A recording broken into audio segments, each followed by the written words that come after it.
My achievement in the last 1 year of my second tenure are very many. The dividends of democracy have attracted to my federal constituency are actually great. But each time I'm asked what to say, I try to lay a foundation of the biggest project that I've attracted to the federal constituency, which is the Mayo Belua Jada Ganyetonga Road. I am not the only person that actually brought the road. It was actually a project that Mr. President Muhammadu Buhari at least provided for the people of my constituency. But I know as a matter of fact that I kick-started the project itself, because in 2015 I discovered that the Mahabelo Ajay Ganye Tombo Road doesn't even have a design, not to even talk of appropriation. So I worked hard to ensure that the sum of 500 million was given for the design of the road. For people who are listening to me or watching me, engineers know very well that you can't have an appropriation on any road until that road has a design. Just like you cannot construct a house without having a design of that house.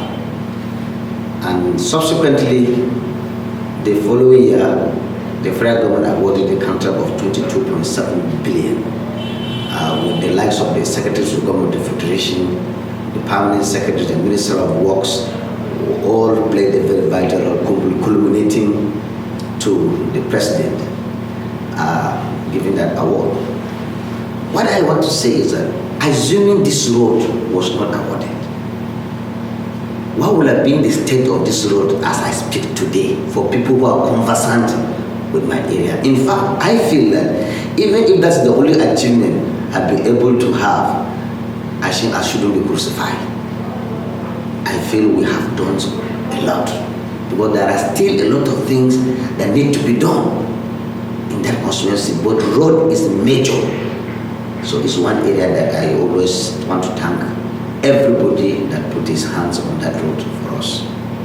Moving forward, in my second tenure, the first thing I realized was that we had issues of farmer headers crisis.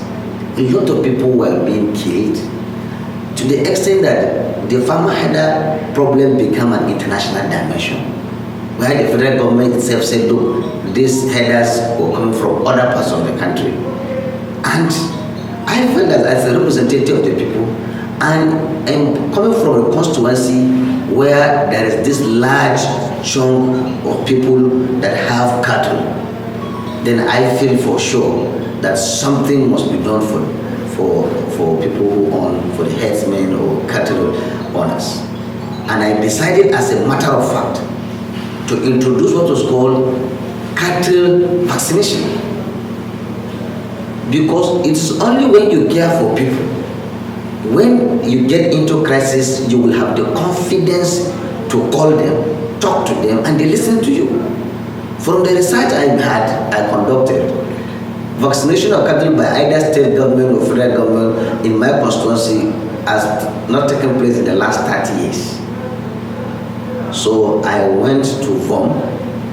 So when I got to VOM, I had to queue, because the state government of Yobe and Borno were already on queue. But at the end of the day, I got a vaccination, millions of naira, where we vaccinated close to over 150,000 cattle. And that was really something that the Fulani headsmen were very happy. I provided raincoats, even for shoes and cap for the cattle rearers, because the environment they have to go, protect them from rain, protect them from snake bites, and a lot of things. In the area of power, there was a time Mayapula, which is one of the big local governments in my constituency, remained in darkness for over 4 months because their modern transformer had issues.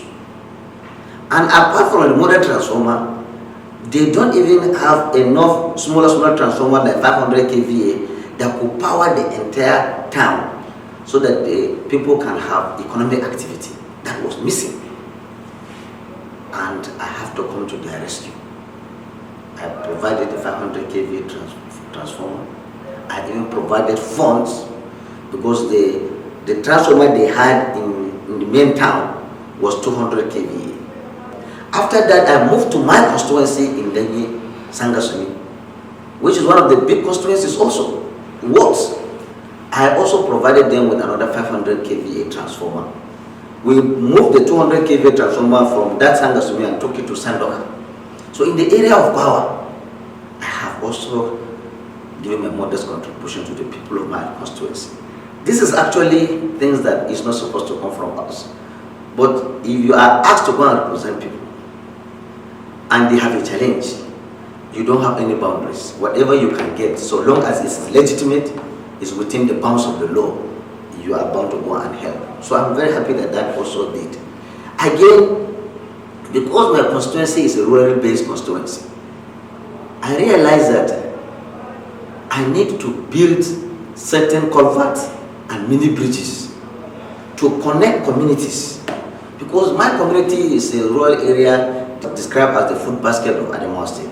So the villages produce so much food, but they don't have access road to transport these foods. Because you will see a big village over there. The access road is not good. Before you move around to get to the next village, it will require close to 2 hours. That is a very difficult thing. So I felt that, look, let me connect. So I went to Boro, constructed a mini bridge. And Boro, everybody knows in Jada local government is one of the big villages that connect the entire villages around Jada local government. And that was able to be done. I moved also to another part of it in Jada to do another culvert.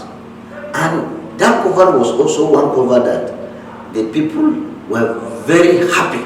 When I came to commission it, you could see the display of people dancing, feeling that, look, this is the first time that a representative has even remembered that they are there. So that community also was happy, and I also moved to Dawasa. So in Dawasa too, I provided a culvert for them. This is in terms of connection of culverts and mini bridges so that the communities can be connected. This is something I did still within the period of 1 year. After all this is the main one, which is provision of employment. Our people, we are so shortchanged at the national level that a part of elected representatives, I'm not sure we have people who, based on their contacts, can be able to provide jobs to our teeming youths. There are few people that can try, but there are not many.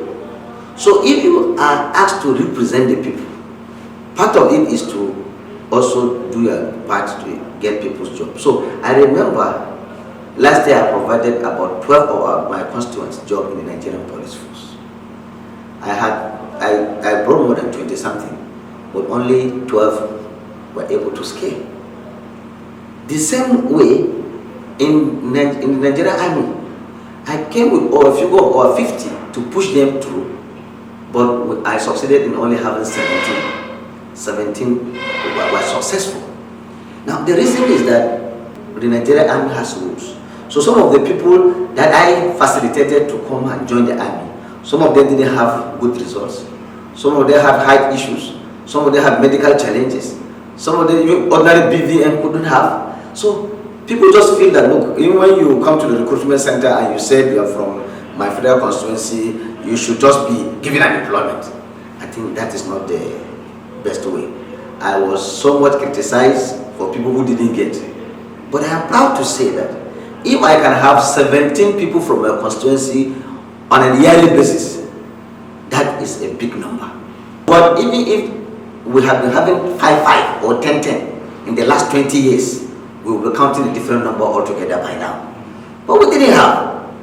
So even when the little you get, Some appreciate, some gives you so much in it. But I think I am not in a competition with anybody. Rather, the people who felt that I have the capacity to go and represent them, I will do the best I can, and I will keep doing it. For those who didn't have, I think they can explore other means tomorrow.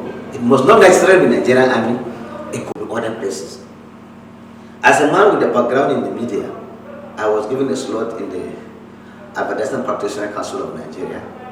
A lady from my constituency, I got her a job for that. In Nigerian prisons, I got a job for somebody. I also got a job for another lady within the Ministry of Finance. Now, so you can see, these were the little things I have done in just 1 year that just passed. Were it not for the COVID-19 challenge, we had already lined up some people for Nigerian prison again, customs, and whatever. They will have released that, but we're still hopeful. So these are things that when you come from a constituency with this kind of background, no matter how much you try, the population of people that are not gainfully employed is so high that it's like dropping the water in a river. But at least some few people appreciate that. If I leave office, I pray that whoever will take off from me will continue with the modest contribution. If we can have that all together, things will change. So I'm very elated that this was some of the things that I've done. I remember too that immediately the second tenure, I organized a very great workshop for women where they were trained on how to make soap, how to make certain small things they can be independent in Gambui Center. And the pictures are there. And this was also part of the contribution. And the other thing that made me happy is the school I successfully facilitated from the Federal Ministry of Works for the Gaminisa community. That community had no school at all. They were under, what do you call it, on a thatch roof. I remember one of our young barristers in my constituency, Barrister Abdurrahman Jidda, put up the video. It went viral to the extent that everywhere people were asking me, how can this come from your community? I said, well, that is that. But because I thank that young man for finding time to go to that community, I was also challenged. So I lobbied now at the Federal Ministry of Works, and they were able to give me the construction of a block of classroom worth 28 million naira. So that work has already started. So if we can do these little interventions, that would be in the good interest of us. I think I quite appreciate the fact that the people in my constituency have given me have given me so much of their cooperation, and I'm also doing mine. Now, these achievements that I've been reading here, I don't want to bore us with motions and titles of bills. At least I'm not a new lawmaker, I'm a ranking lawmaker. So if somebody said that up to now you have not seen me with bills and motions, then probably you are either not new in the constituency or you have not been following events. But I know that I have several of motions and bills to my credit, both in my first tenure and my second tenure. That is something for my senior legislative aid to read out, and people who want to see it will already see it. But we have done our own modest contribution. Thank you so much.